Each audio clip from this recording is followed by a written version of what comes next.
Hi, it's Helene Treitman from Tango Mojo.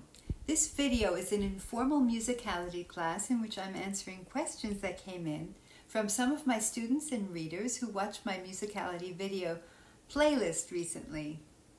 Let's dive right into the questions. Angelo in the Netherlands wrote, "How do I best recognize a musical phrase opportunity to stop and let my partner do embellishments?" What a perfect question, Angelo. I think it's relevant to many dancers at every level. Thank you. I would like to propose a very important preliminary step before you think about inviting your partner to do embellishments, and that is, in the places in the music that we're going to identify, moments when it would be ideal for your partner to embellish, you first create a space of stillness, a silent gap that you fill with your presence, holding your heart's focus on your partner. In this space, you are much more involved with being than with doing or with what your partner is doing. How you find this space, which the orchestra offers you quite frequently in tangos, is to train yourself to listen to the rhythmic instruments, usually the bass and occasionally the low end of the piano. In my Tango Musicality Mojo course, I teach tango dancers to listen to the music through a headset or earbuds and start by focusing only on the bass. With this kind of attention, you will notice the segments in which the rhythmic playing by the bass or the piano is absent. I call these segments rhythmic silences. It's during the rhythmic silences that you can create a greater connection with your partner by filling the gap of your non-movement in the non-rhythm with your presence. This can be magical for your partner. During rhythmic silences, the melodic instruments usually take the opportunity to do one of three kinds of what I call melodic interventions in the pauses. And those short melodic interventions are also cues that you're in a rhythmic silence. When you create this space of silent presence, your partner can respond to you by using her free leg and foot to interpret what the musical and melodic instruments are doing in the absence of rhythm. It's helpful to identify these three kinds of small musical events because each type gives you a specific opportunity. I don't have the time to go into detail on the three types of melodic interventions today. However, I will tell you where they happen. The rhythmless segments or rhythmic silences I just described to you happen very often in the last few beats of a phrase. If you listen carefully to the rhythmic instrument and you count the beats and practice listening like this to a few tangos, particularly those of the early 1940s, which usually are the simplest and most regular in structure, you will discover that the bass often plays through count 7. If we're counting 1 and 2 and for downbeats and upbeats, that is the strong and the weak rhythmic beats often played by the bass, the rhythmic silence often falls on the and 8 and. When you don't hear or don't think you hear any rhythm being played, you can just be still and do that magic heart focus that I mentioned. If your partner does not feel confident enough or for any reason doesn't respond with an embellishment, there's no problem. Just enjoy the silence that you're spending together in the embrace, feeling each other's presence, and enjoy listening to those few seconds of melodic intervention. In tangos that many people find challenging to dance to, there are longer segments of rhythmic silence. These segments, which could go up to a whole phrase or more, offer amazing opportunities for your partner to express herself and for you to have a dialogue with her. But I believe that these are more sophisticated areas for dancers to explore, and that the best way when you're getting into tango musicality is to first master the simple rhythmic silences I just described. In my Tango Musicality Mojo course, I dedicate an entire module to each of the rhythmless melodic segments. My students and graduates learn to confidently master all of them. You don't have to go to milongas and listen carefully all night with an analytical ear. That would be stressful and would certainly detract from your connection with your partners. Instead, do your critical listening at home. Practice walking the tangos by yourself with this awareness, and when you go to milonga, just enjoy yourself and trust your body to find the rhythmic silences for you. I guarantee that you will get better and better at it.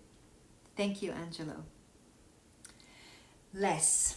Les is a rather new tanguero whose location I don't know, and he sent me an email full of Q&A substance, even if he didn't ask any direct questions.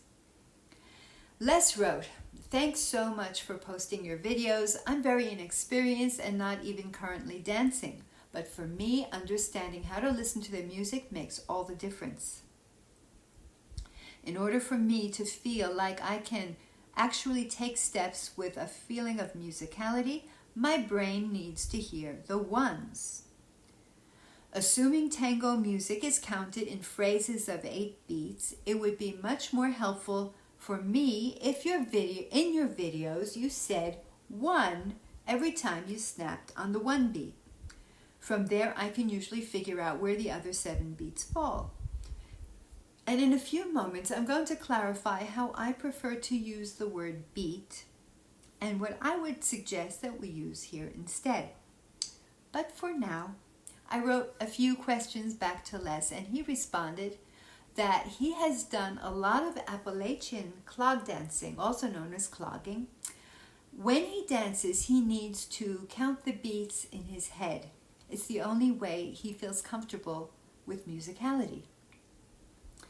With Appalachian old-time music, he can almost always recognize where the 1 beats are, and that becomes his anchor. He said he counts 1 to 8, and then it repeats. So I listened to some Appalachian old-time music, which sounds to me like what I've always called bluegrass, a form of U.S. mountain music that I love. And they are related, but they're not the same. Anyway, Les, if you listen to the tangos of the early 1940s, like 1940 to 1943, and for many orchestras a few more years after that, I think that you'll find that these are just as easy to count 1 through 8, and just as easy to find the ones as in Appalachian old time. The tangos of the early 40s all have the identical overall structure of 5 groups of 4 phrases of 8 counts. I call these regular tangos. It's easy to identify the beginnings and ends by counting. And it's also easy because the melodic themes match the phrases with a simple little variation sometimes, but the rhythmic structure will almost never confuse you. Even if nobody besides my students and I, and now all of you, knows what regular tangos are, they are the most popular ones in milongas because everyone can confidently dance to them. Magically, they are never boring to dance to because within each phrase of that simple regular structure is plenty of musical complexity and uniqueness. So they're simple enough for beginners and intriguing enough for advanced dancers. This means for dancers who don't have much experience that when you can identify one of these in the first 20 or 30 seconds of a tango, you can be pretty confident that you will be comfortable with that tanda on the dance floor. That is, if the DJ is knowledgeable and doesn't create a mishmash of tango periods. My advice to any DJs getting started who want to have a happy audience, especially if you've got many beginners and intermediate dancers in the room, is to choose from this period of tangos, the early 40s, most of the time, and choose the ones I'll speak about next for the end of the evening, or if you have a more experienced crowd. Les continues, old-time music is fairly easy to count, but I've listened to it a lot. But when I listen to something not so familiar like tango, I struggle. I struggle to count it. My goofy brain wants to hear the ones, and if I don't know where they are, I have no confidence in my musicality. I'm not a musician, by the way, so my approach may be unusual. He adds, I also feel a bit lost when music is more melodic than rhythmic. Old-time music, my familiarity is usually very rhythmic. The dancing is percussive. Well, I think I can demystify this for you and others less, and you may come away from this video with more confidence in your ability to understand tangos. I'm not a musician either, but I do consider myself to be one of the top experts on tango musicality. So here's where I believe that you and most people get confused. I certainly did, even as a tango teacher in the first half of my career. Many tangos after 1945, with at least one orchestra as early as 1943, broke that basic structure that I described for what I call regular tangos, which again is 5 groups of 4 phrases of 8 counts each. And by the way, I'm saying counts and not beats, because in my approach, a count consists of 2 beats, the downbeat and the upbeat. These later golden age tangos, mostly from 1945 on, the ones I call irregular, have many 8-count phrases, but not always in groups of 4. There could be groups of 3 or of 5 8-count phrases based on what the melodic theme is doing. The tangos I call irregular also often have 6-count phrases, as well as phrases that seem to go on for 10 or 12 counts. Sometimes the structure of a strange grouping of phrases of different lengths makes up a pattern that logically repeats itself in the tango, such as in Troilo's Garras, which I'll show you another time. And sometimes the structure is so free that it seems to make no logical sense, as in many tangos by Pugliese. In my upcoming musicality webinar, I'll show you little diagrams of what I mean. For these more freely structured tangos, you may just have to turn on your intuitive emotional side and flow with it. But if you find such freewheeling tangos confusing, learn to identify them in the first 30 seconds or so, and you can choose to sit them out. One clue the music gives you is that if you don't hear clear rhythm in the first couple of phrases of the music, this can be a challenging one to dance. These irregular tangos have special musical events in them, such as the singer doing an operatic kind of note or passage, and sometimes frequent phrases with no rhythm at all played for the whole phrase or more. This kind of structure is why Pugliese's tangos are a mystery for many people to dance, except for his earlier ones like Malajunta in 1943. Irregular tangos are often chosen for stage performances. The people who do my Tango Musicality Mojo course learn how to easily distinguish between regular and irregular tangos, and they can also do a quick structural analysis of either kind with just a few marks and symbols on a piece of paper. And then, if they want, they can create a highly detailed analysis of everything going on in them, both regular, simple, regular tangos and the more complicated irregular ones.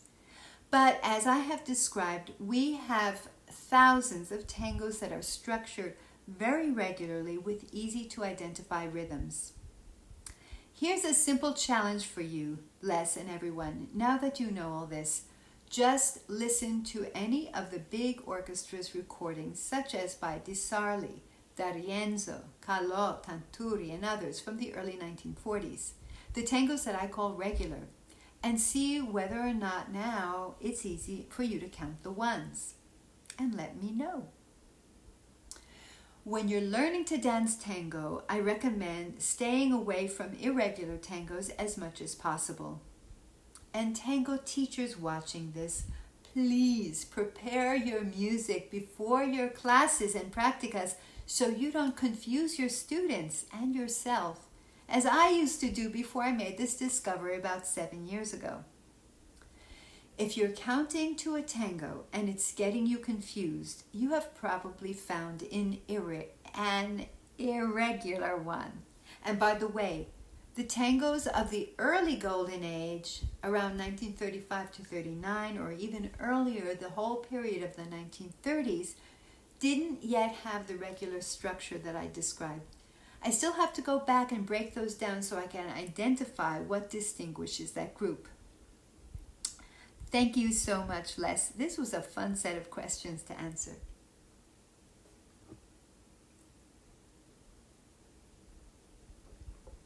And now we'll go to the other end of the spectrum. Alberto Barcellini in Buenos Aires wrote, "Saw your musicality videos. Interesting. From the first three I saw, A, you almost never use the singer. So I'll stop there and respond to the implied question. I love this one, Alberto. I do respect the singer in my dancing and teaching, but in these 4 videos, I'm mainly demonstrating rhythm and melodic segments in which the rhythm is absent. My approach proposes dancing rhythm and non-rhythm very differently. Singers don't provide rhythm, so you won't find me stepping rhythmically or snapping my fingers, which indicates stepping rhythmically, on the singer's notes, unless they coincide precisely with the rhythm of the bass. One thing that characterizes my approach to interpreting tango music is that we don't step rhythmically on musical notes or melodic notes. We step on rhythmic beats. Instead, we use non-rhythmic, melodic segments of music to dance in other ways without rhythmic weight changes. For me, when rhythm is dominant, it overrides anything melodic. When the melody, including the singer, is dominant, the rhythm is generally absent. Melodic dominance, or what I call rhythmless melodic segments, call for melodic dancing, which can involve dancing in one spot with more pivoting and embellishing than stepping, like a low voleo or a big adorno of the woman. Or it can use certain enrosques with the woman walking around you softly and non-rhythmically. Rhythmless melodic segments are opportunities to be very creative without traveling and without stepping rhythmically. I don't expect everyone to agree with me, but it is my own aesthetic, and I think it is a very beautiful principle to apply to interpreting tango music. Okay, Alberto's point B. You almost never, except the variation on Mandria, went on to halftime. I know what you mean. What you call halftime, Alberto, is what I learned from Jorge Dispari to call double time in my one and only musicality lesson about 12 years ago. And my approach is very much called for by bandoneon variations. And for anyone watching this video who doesn't know what Alberto and I mean by variations, it's what I describe as the bandoneons going crazy. That is, they're playing very fast. Occasionally, other musical events may call for it, but as a standard, I believe that 2 steps to 1 count, what you call halftime and what I call double time, applies to variaciones, bandoneon variations. I would love to see where you would dance that way, Alberto, aside from the variations. I want to make a point about all these rules that go along with my 7 building blocks of tango musicality, which, with their handful of sub-building blocks, total 11 specific kinds of musical events that regularly happen in traditional tangos. I like to use the example of the training of the famous 19th century modern sculptor Auguste Rodin, and it was said that in the French Academy, when he was a student, he was taught how to sculpt 7 kinds of noses. And every single subject or model that sits for a portrait has some variation of one of the 7 noses. So you identify the right nose and then just modify it for the individual nose of the model or subject that you have in front of you. I'd recommend something similar with my musicality system. You learn the rules of the 7 building blocks, and if you're an analytical thinker, you can even use my notation system to analyze any tango so you understand its structure with detailed precision. But whether you're an analytical or an intuitive thinker, you learn to identify the musicality building blocks that you hear in every phrase of a tango. And once you know what's there structurally, you can then interpret it as you choose, even breaking the rules like Horacio Godoy does when he dances. You will get to the point when you go to a milonga that you don't listen analytically, but your body recognizes the building blocks even bypassing your brain, and you can simply be expressive. That's the point of my system. Otherwise, all my students' dancing and my own dancing would be academic, and there's no passion in that. Alberto's third point. Also interesting, I never saw you dancing. Why don't you ever post a video? My answer is very simple. I'm a milonguera. I'm a good dancer of social tango, and I'm not a performance dancer. I am very interested in developing the artistic side of my tango, and someday you may see videos of my dancing, many videos. I appreciate very much Alberto's participating in this with genuine curiosity and open-mindedness. Alberto is a professional or semi-professional performing dancer who grew up in Buenos Aires and has won prestigious places a number of years in a row in the Buenos Aires Tango World Championship. I take his sincere and challenging questions to this gringa tango educator as a compliment. He said he's open to learning as much as he can from other people and doesn't believe that Argentinians have the monopoly on how to dance tango. Thank you, Alberto.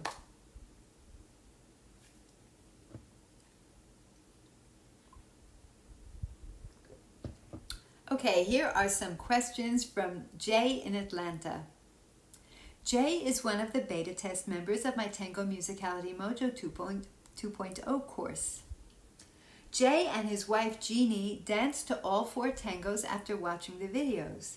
He said that they were pretty accurate in their interpretation of these according to what I was demonstrating. He particularly appreciated my finger snapping on the syncopations. Jay writes, my question is, what defines tango music as different from all other kinds of music? If you say the rhythm, then I ask, what is it about the rhythm? I would not say it's the rhythm. I can talk with you about many aspects of the structure of a tango and all the elements that go into that structure.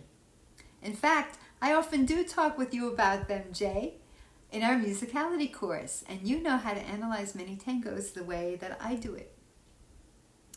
I just don't know enough about other kinds of music to answer this question, so I'll have to pass on this one.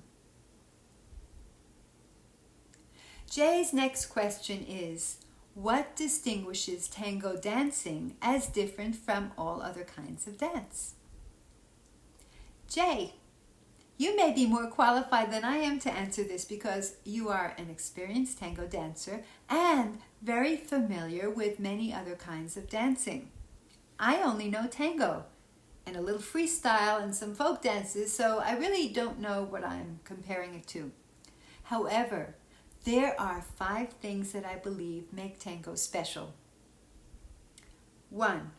The tango embrace. It's close to the embrace of a man and woman in love with each other in real life. 2. Our very grounded and fluid tango walk with what I call the micro-pause between steps. 3. The pauses that we observe in the music, that is the non-rhythmic melodic parts where we don't travel on the dance floor, but we can dance in a stationary and circular way, or we can be very still. And I don't know if that stillness exists in any other kind of dance. 4, there are other dances that dance in a stationary and circular way or in a stationary and linear way, as I've seen happen in 2 different kinds of salsa. And there are other dances that travel around or across the dance floor.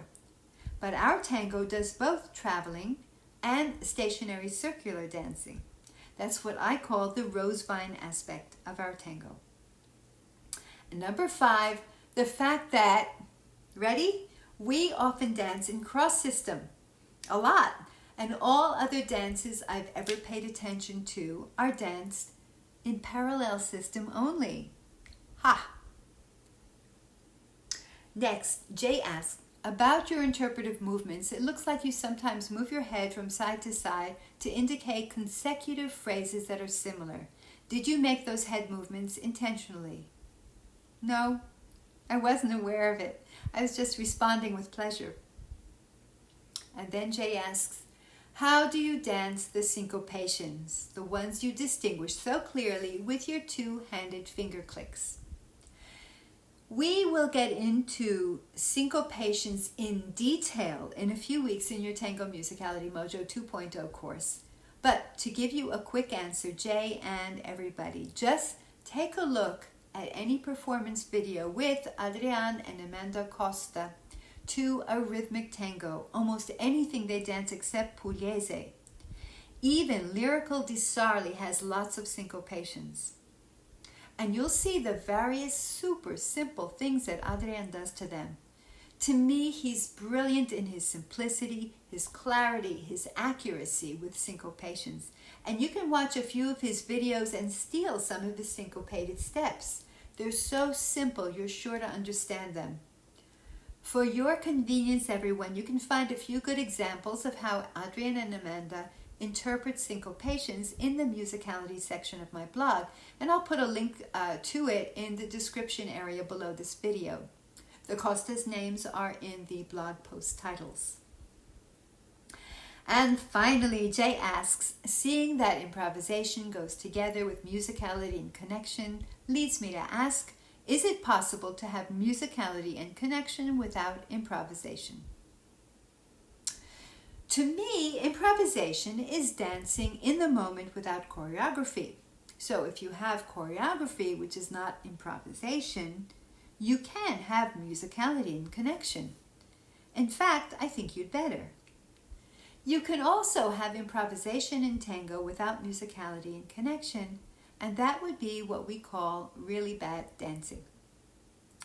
If I didn't answer your question as you intended it, let me know, Jay. And thank you so much for your questions.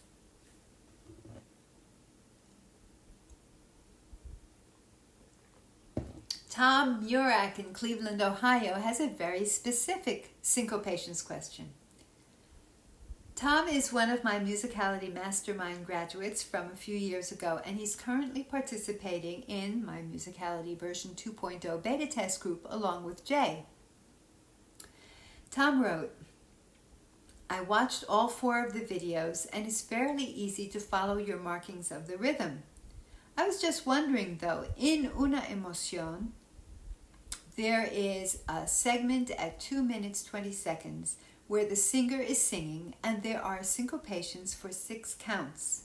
That seems to me like a long time to do syncopations. Any suggestions as to how one might syncopate for extended counts? 6 syncopated counts call for just 3 syncopated steps.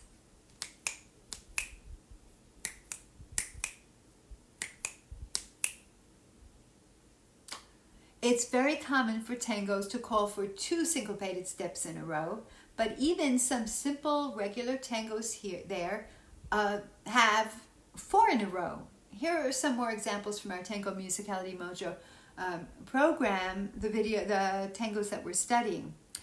Di Sarli's En un beso la vida has 3 phrases with 6 counts of syncopations, just like the one from En una emoción that you're asking me about. Also in Al Compás del Corazón by Miguel Caló, in the second half of the singer's part, there's one whole phrase, 8 counts of syncopations, which can call for 4 syncopated steps. Nada by Di Sarli has 2 whole phrases of syncopations in the singer's second half. And the same Una Emoción also has a phrase of 8 counts of syncopations. So, how do you deal with these? As I mentioned to Jay, just go to the link I put in the description area below, which will take you to the musicality section of my blog, where you can find the 2 articles with Adrian and Amanda's videos. Watch how simply they respond to syncopations in the music, and also where they choose to do a different kind of syncopation that the music doesn't necessarily specify, but that fits beautifully. Okay? Thank you so much, Tom. That's it for today's Q&A. I hope you learned some useful things, and if this session has brought up any new questions for you, you can post them below or email or text them to me directly. Bye everyone, and good tangos.